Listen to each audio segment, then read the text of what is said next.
Morning. Welcome to Mitchie's Motivational Monday. How you guys doing today? So by now you guys have probably already looked at the title and said, what the heck is he talking about? What's this warning? Graphic content. Today I wanted to get your attention because I felt the message was pretty important. You know, for some reason, whatever the reason is, I don't think we talk about spiritual stuff enough. We don't talk about God enough. We don't talk about, the reality of where we're at when it comes to our spiritual selves. And today, more than any day, now more than any time, as if there was a better time, I think that we need to have some understanding of what and who and how God exists within us. There's something to be said about, I use that phrase a lot, there's something to be said, because there's always something to be said.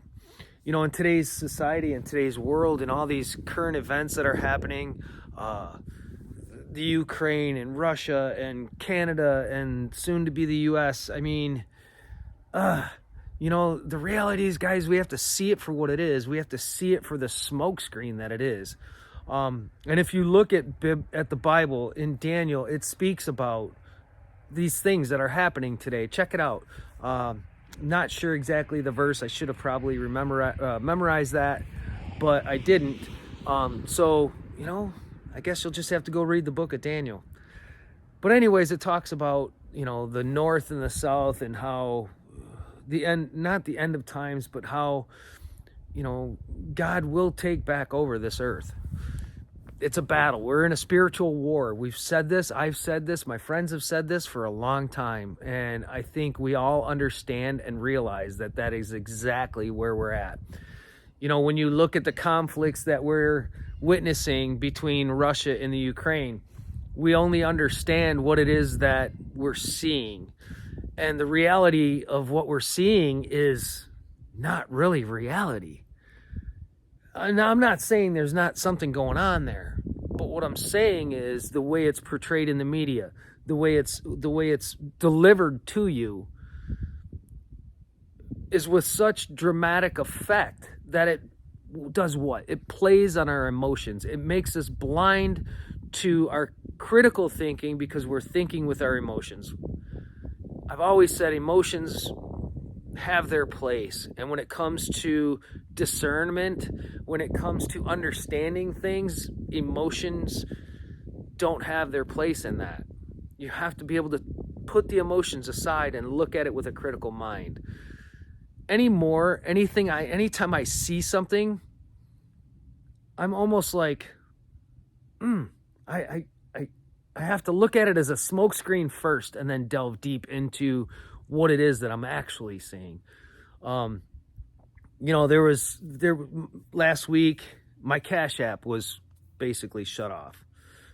They sent me a notice, said, you're no longer able to use your Cash App, blah, blah, blah. You can go and open the app and transfer your money off of it, but your account's no longer valid. Like, why? I haven't done anything wrong.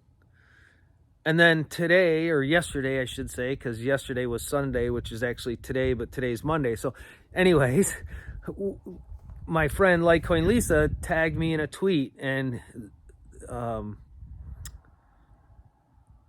guy was talking about people in Detroit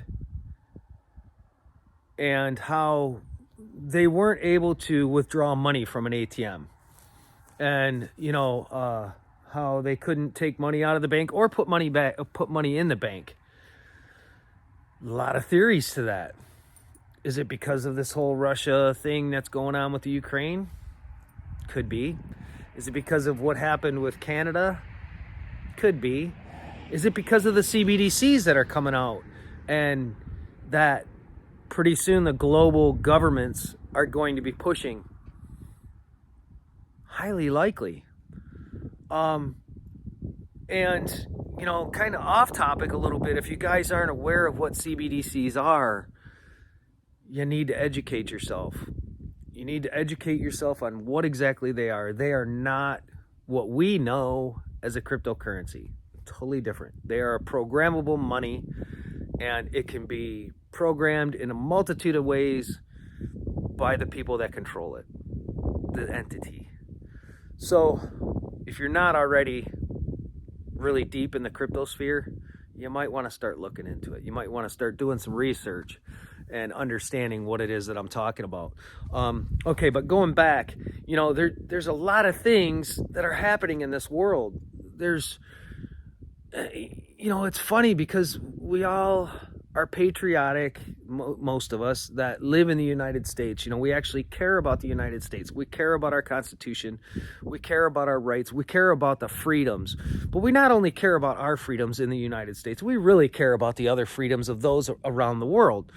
And when it comes to being oppressed, when it comes to being dominated by false sensing realities of governments that are in control, we tend to get angry and we tend to get frustrated about, right?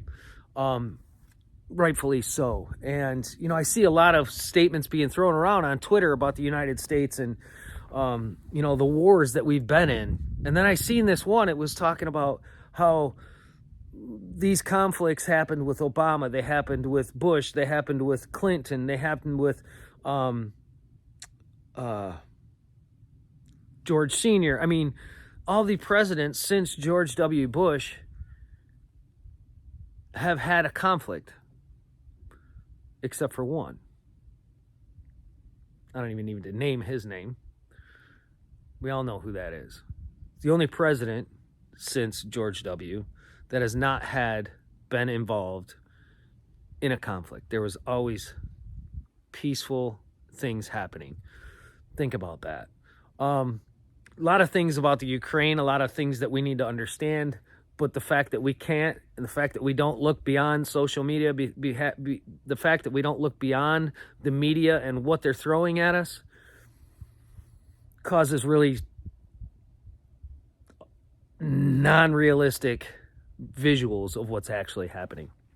So that brings me to circle back to, oh, right, Lisa, we don't say circle back here. I digress. Going back to the Bible, going back to our spirituality, at the end of the day, all we have is the moment that we're in. All we can control is the moment that we're in and our tongue. Really, we can control our voice. Words have power. Words are so, so powerful. Words can pick you up. Words can build you up. Words can praise you. Words can make you feel good. Words can break you down. Words can destroy things. Words can literally kill people indirectly. So our words have to be chosen carefully. And what we speak needs to be chosen carefully. Many of you all know me, and you know that I'm a very loving and light-bringing person. That's just who I am. I've been called to do this.